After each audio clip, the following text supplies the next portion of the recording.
Hi friends, welcome to Sugeechannel. நம்ம சேனலில் இன்றைக்கி என்ன பார்க்க போகிறோம்னாக்கா ஒயிட் பிரியாணி தாங்க பார்க்க போகிறோம். பாய் வீட்டு நெய் சோறுன்னு சொல்லுவாங்க, கல்யாண வீட்டு நெய் சோறுன்னு சொல்லுவாங்க. அதுதாங்க இன்றைக்கி நம்ம பார்க்க போகிறோம்.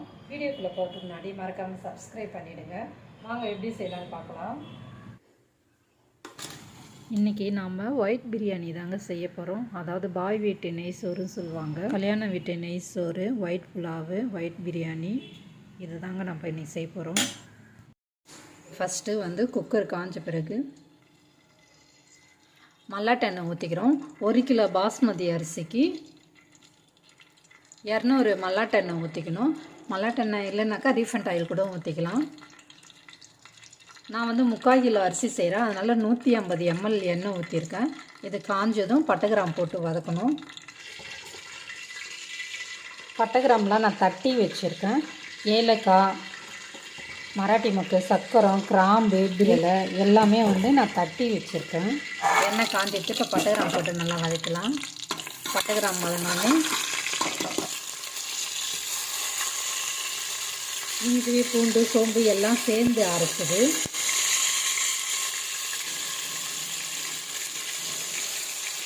இஞ்சி பூண்டு ஒரு 4 டீஸ்பூன் சேர்த்துக்கலாங்க.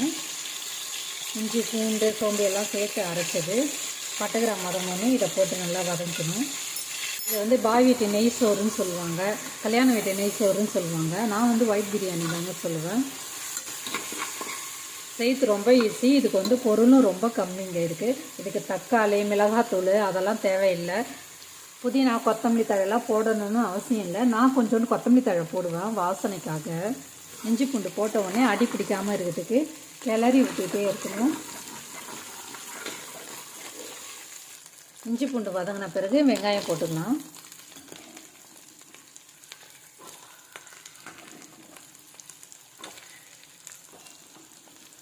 சில பேர் வெங்காயம் போட்ட பிறகு தான் இஞ்சி பூண்டு பேஸ்ட்டெல்லாம் வதக்குவாங்க. நீங்கள் அந்த மாதிரி வேணாலும் நீங்கள் அந்த மாதிரி வதக்கிங்க. எனக்கு ஃபஸ்ட்டே இஞ்சி பூண்டு பேஸ்ட் போட்டு வதக்கிட்டு அப்புறம் வெங்காயம் வதக்கினா தான் பிடிக்கும். அந்த வாசனை தான் எனக்கு ரொம்ப பிடிக்கும். அதனால் நான் இந்த மாதிரி செய்கிறேன். வெங்காயம் இதுக்கு பிரியாணி மாதிரிலாம் நம்ம செவக்க வதக்கக்கூடாதுங்க. வெங்காயம் நம்ம கலர் மாறாமல் வதக்கணுங்க. பிரியாணி மாதிரி கலர்லாம் பொன்னிறமாக பிரியாணிக்கு செய்வோம், அந்த மாதிரி இதுக்கு செய்யக்கூடாது. இதுக்கு லைட்டாக வதங்கினாலே போதும். ஆனால் வெங்காயம் ஃபுல்லும் வதங்கி இருக்கணும். அந்த மாதிரி நல்லா வதக்கணும். வெங்காயம், பச்சை மிளகாய். இது காரத்துக்கு நம்ம பச்சை மிளகாய் மட்டும்தாங்க போடுறோம். 3/4 கிலோ அரிசிக்கு நான் ஒரு 6-7 பச்சை மிளகாய் போட்டிருக்கேன். அவங்கவுங்க காரத்துக்கு தகுந்த மாதிரி போட்டுக்குங்க. மிளகாத்தூள், தக்காளிலாம் போடக்கூடாது. எண்ணெய் ஊற்றி பட்டை கிராம்பை போட்டு இஞ்சி பூண்டு பேஸ்ட்டை போட்டு வெங்காயத்தை போட்டு நல்லா வதக்கிட்டு வெங்காயமும் பச்சை மிளகாயம் போட்டு கொஞ்சம் நல்லா வதங்கணும். இந்த வெங்காயம் பச்சை வாசனை எல்லாம் போகணும். கருகெல்லாம் பொன்னிறமெல்லாம் வெங்காயத்தை வதக்கக்கூடாது. தீயை மீடியமாக வச்சுக்கோங்க. இதுக்கு புதினாவும் கொத்தமல்லி தழையும் போட தேவையில்ல. ஆனால் நான் கொஞ்சம் போட்டால் வாசனையாக இருக்குன்னு சொல்லிட்டு நான் கொஞ்சம் போடுவேன். கொஞ்சோண்டு கொத்தமல்லி தழை மட்டும் நான் போட்டுக்கேன். உங்களுக்கு வேணான்னா நீங்கள் விட்டுடலாம்.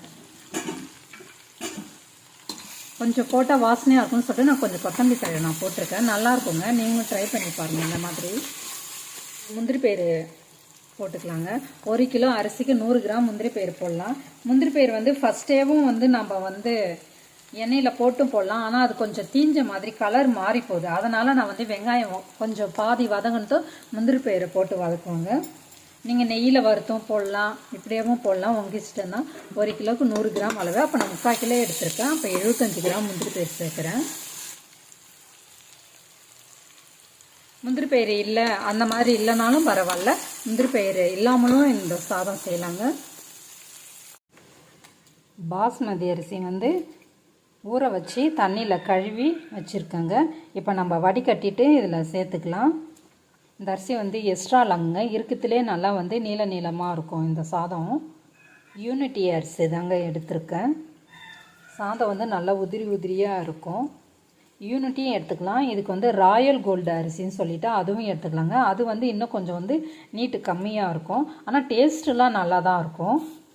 வெங்காயம் இந்த ஸ்டேஜ் வந்தோடனே தேங்காய் பால் ஊற்றிக்கலாம். 3 கிளாஸ் அரிசி எடுத்திருக்கேன். 6 கிளாஸ் தண்ணி வைக்கணும். வேணாலும் நம்ம உப்பு போட்டுக்குவோம். இந்த புலாவு தேங்காய் பாலில் தாங்க செய்யணும். 3 கிளாஸு அரிசிக்கு 6 கிளாஸ் தேங்காய் பால் விடணும். ஒரு தேங்காயிலேருந்து பால் எடுத்துடுங்க. இதுக்கு எலுமிச்சம்பழம் வந்து ஒரு 2-3 சொட்டு போட்டுக்கலாங்க. நிறைய வேணாம், போதும். எதுக்காக நான் எலுமிச்சம்பழம் சேர்க்குறேனாக்கா உதிரியாக வரும் சாதம், அதுக்காக நான் சேர்த்துக்கிறேன். கொதிக்குதுங்க தேங்காய் பால். இப்போ நம்ம வந்து வடிகட்டின அரிசியை போட்டுக்கலாம். கிண்டி விட்டு சும்மா லைட்டாக உப்பு கரெக்டாக இருக்கான்னு நம்ம செக் பண்ணிவிட்டு மூடி வச்சு ஒரு விசில் வச்சு அடுப்பு ஆஃப் பண்ணிடணுங்க.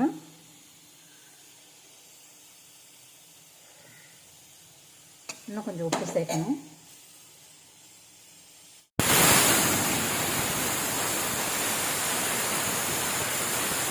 ப்ரெஷர்லாம் அடங்கிட்டுங்க. ஓப்பன் பண்ணி பார்க்கலாம் எப்படி இருக்குன்னு.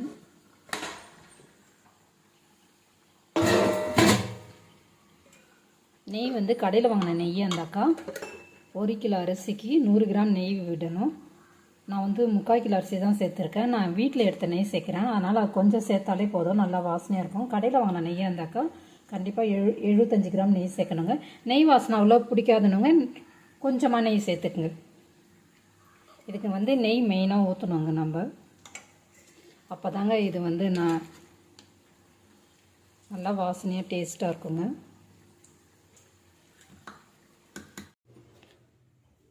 ஒயிட் புலாவ் ரெடி ஆகிட்டுங்க. நான் எடுத்து ஹாட் பேக்கில் வச்சுருக்கேன். கல்யாண வீட்டு நெய் சாதம் ரெடி ஆகிடுது பாருங்கள். நல்லா பலன்னு நல்லா இருக்குது பாருங்கள். உதிரியாக தனித்தனியாக அரிசி, அந்த சாதம் வந்து தனித்தனியாக இருக்குது பாருங்கள். முந்திரி பேர்லாம் தெரியுதுங்களா?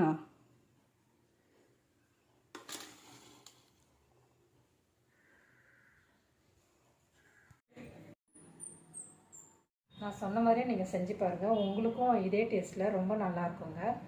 இந்த வீடியோ உங்களுக்கு பிடிச்சிருந்ததுனாக்கா லைக் பண்ணுங்கள், ஷேர் பண்ணுங்கள், மறக்காமல் சப்ஸ்கிரைப் பண்ணிடுங்க. பாய்.